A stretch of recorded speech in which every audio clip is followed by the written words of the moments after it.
So the thing about doing photography full time is that, like, especially since I'm a fashion photographer, I'm not always going to be shooting lookbooks and editorials as much as I would love to have that be the bulk of my work.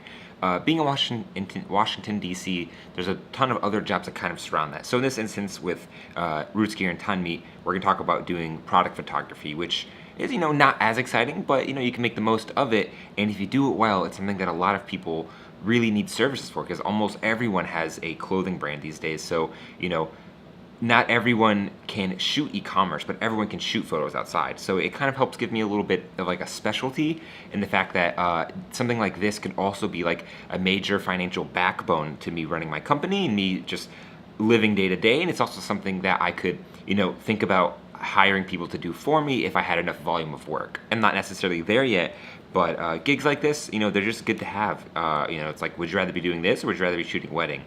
It depends on what you're feeling, but I kind of want to do this. So just before I go, I kind of want to make sure that my pricing structure is okay and kind of in line. That way, if we actually do start talking numbers, I have a loose amount of idea or reference of how much things will cost in general. So I'm gonna go ahead and get that together real quick here, just sort of on my notepad at my desk, and then we will head out.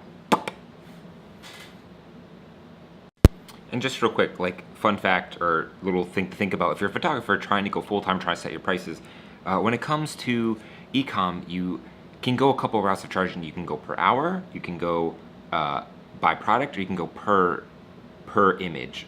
So by hour, I think doesn't really feel fair to the customer, especially if they don't know what they want and they'll never really get an accurate representation. So I never ever do by hour.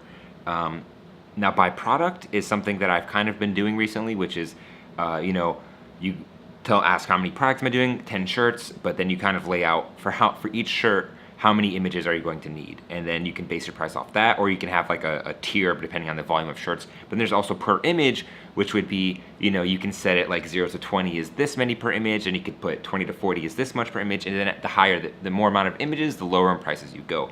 So right now I'm just kind of doing by product. A lot of people say that by image is fair for everyone, but in a lot of ways, I think by product has just been working for me, and so I'm just really trying to nail that down. Fun fact.